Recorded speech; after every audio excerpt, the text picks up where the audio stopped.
ரெண்டு பேரையும் அவங்க வாழ்க்கையை வாழ விடாம உங்களுக்கு பிடிச்ச மாதிரி இருக்க சொல்றீங்க.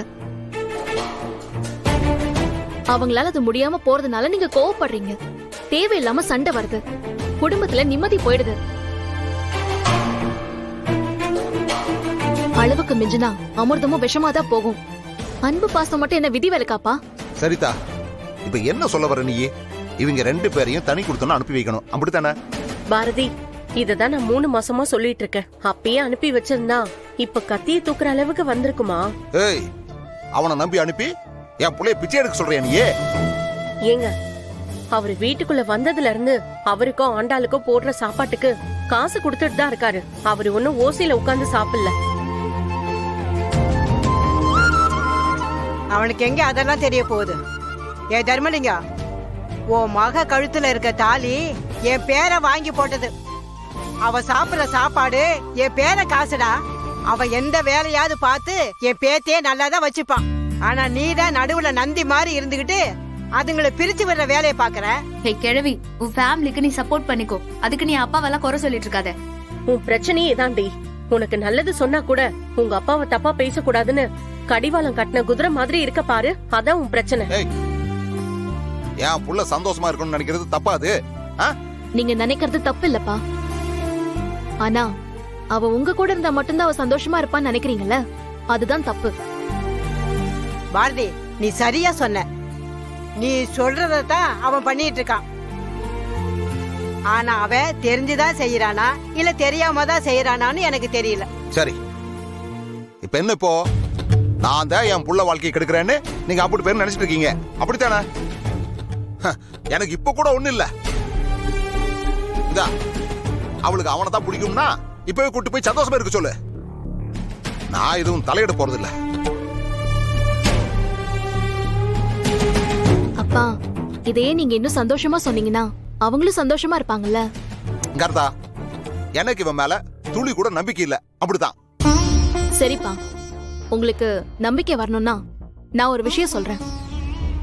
இன்னில இருந்து ஒரு 3 நாளைக்கு வேணா ஆண்டாளும் அழகரும் எங்க வீட்டுல வந்திருக்கட்டும். இந்த 3 நாள்ல ஒரு புருஷனா அழகர் எப்படி இருக்காரு, உங்க பொண்ணு அவர் சந்தோஷமா பாத்துக்கிறாரா இல்லையான்னு நீங்களே பாருங்க.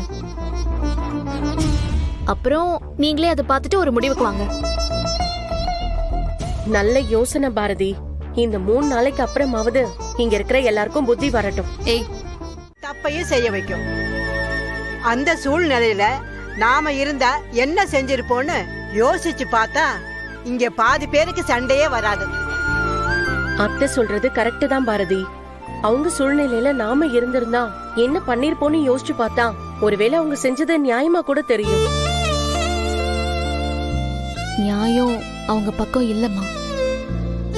ஆதிக்கிட்ட கூட அவங்க அம்மா விஷயத்துல முடிவு பண்ண கொஞ்சம் டைம் கேட்டிருக்கேன். அவங்கள பிரிச்சு வச்சு எனக்கு என்ன ஆக போகுது? ஒரு காயத்துக்கும் ஒரு மருந்து இருக்கிற மாதிரி அந்த மருந்து வேலை செஞ்சு காயத்தை ஆத்துறதுக்கும் ஒரு கால நேரம் இருக்குல்ல. காலப்போக்குல அந்த காயம் ஆறட்டும்மா. எல்லாம் அதுக்குள்ள சரியாயிடும் நினைக்கிறேன். அம்மா, நான் என்ன பத்தி பேசுனதுல நான் சொல்ல வந்ததையே மறந்துட்டேன். ஆண்டாளும் அழகரும் அங்க இருக்க போற 3 நாள்ல நீங்க 2 பேரும் அப்பா கிட்ட பேசி அவர் மனசை எவ்வளவு மாத்த முடியுமோ மாத்த பாருங்க. அவருக்கு அழகரை பத்தி எவ்வளவு தூரம் புரிய வைக்க முடியுமோ புரிய வைக்க முயற்சி பண்ணுங்க. அவர் கண்டிப்பா மாறுவாரு. ஏன் அப்பாவும் தனியா இருக்கீங்கல்ல, அதுக்கு பேர் தானே தண்ணி கொடுத்தனும். அது சரிதான். ஆனா நீ எப்படி தனியா தண்ணி கொடுத்துன்னு போவ? நான் தனியாலாம் போக மாட்டாத்த. நீங்க தப்பு பண்ணீங்கன்னா உங்க ஃப்ரெண்டு எங்க அம்மாவை இங்க விட்டுட்டு நானும் எங்க அப்பாவும் தண்ணி கொடுத்துன்னு போயிடுவோம். ஒருவேளை அழகர் மாமா தப்பு பண்ணா அவரு ஃப்ரெண்டு எங்க அப்பாவை இங்க தனியா விட்டுட்டு நானும் எங்க அம்மாவும் தண்ணி கொடுத்துன்னு போயிடுவோம். நீ சொல்றதெல்லாம் சரிதான். ஆனா அவங்க 2 பேரும் சண்டை போடுறதுக்கு நானும் உங்க அப்பாவும் எதுக்கடி பிரிஞ்சிருக்கணும்? பின்ன இவங்க 2 பேருக்கும் நீங்க 2 பேர் தானே ஃப்ரெண்டு. அப்ப அவங்க தப்பு பண்ணா உங்களுக்கு தான் தண்டனை. கண்டிஷன் தான். 3 நாளும் சண்டையே போடாம இருந்தாதான் நீ நான் அப்பா 3 பேரும் ஒன்னா இருப்போம். இல்லைன்னா தண்ணி கொடுத்துணும் தான். தண்ணி கூட எடுக்கிறேன் நான் சொன்னாவ நமக்கு. இது பாருங்க, நானும் ஆதியும் ஒன்னா இருக்கிறது உங்க கையில தான் இருக்கு. அம்மா தாயே, நான் பல போராட்டத்துக்கு அப்புறம் இப்பதான் என் புருஷனோட ஒன்னா இருக்கேன். அதுக்கு எடுத்து விட்டுறாதம்மா. அவங்க 2 பேருக்கும் நடுவுல எந்த இடைஞ்சலும் இல்லாம இருக்கணும். அதான் நானும் ஒரு 3 நாளைக்கு ஊருக்கு போயிட்டு வரலான்னு முடிவு பண்ணிருக்கேன். நானும் இல்லனா அவங்க 2 பேரும் மனசு விட்டு பேசி ஒருத்தர் புரிஞ்சுப்பாங்கல்ல. அதெல்லாம் சரி, நீ எங்க போக போற? லட்சுமி, அவ போறது இருக்கட்டும். ஆண்டாளு கேட்டா நீ என்ன சொல்லிட்டு போவ? ஏன் பாட்டி, இவ்ளோ யோசிச்சவ அதை யோசிச்சிருக்க மாட்டேனா? இப்பதான் அந்த குறி சொல்ற அம்மா வந்துட்டு போனதுல இருந்தே பிரச்சனை ஓடிட்டு இருக்கு. இப்ப நான் பரிகாரம் பண்ண போறேன்னு சொன்னா ஆண்டாளும் நம்புவா, அழகரும் நம்புவாரு. சரி பாரதி, அது இருக்கட்டும், நீ எங்க போவ? அதெல்லாம் ஆதி பாத்து பாருமா. இங்க பாரு பாரதி, பேசாம நீ உன் அத்தை வீட்டுக்கே போயிட்டு வரலாம்ல. இன்னும் எத்தனை நாளைக்கு தான் உங்களை கண்டுக்காமயே இருப்பேன்? ஒரு 8 போய் பார்த்துட்டு வரலாம்ல. எனக்கு அங்க போக கூடாதுன்னா இல்லம்மா, கொஞ்ச நாள் போட்டுன்னு பாக்குறேன்.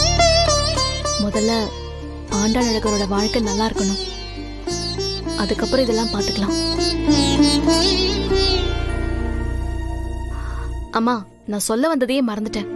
நான் ஊருக்கு போறேன்னு சொல்லிட்டு போனதும் நீங்க ஆண்டாளுக்கு தேவையான பாத்திரம், மசாலா ஐட்டம், அரிசி, பருப்பு இதெல்லாம் எடுத்துட்டு போய் கொடுங்க. அப்பதான் அவளுக்கும் குடும்பம் நடத்தணுங்கிற எண்ணம் வரும்.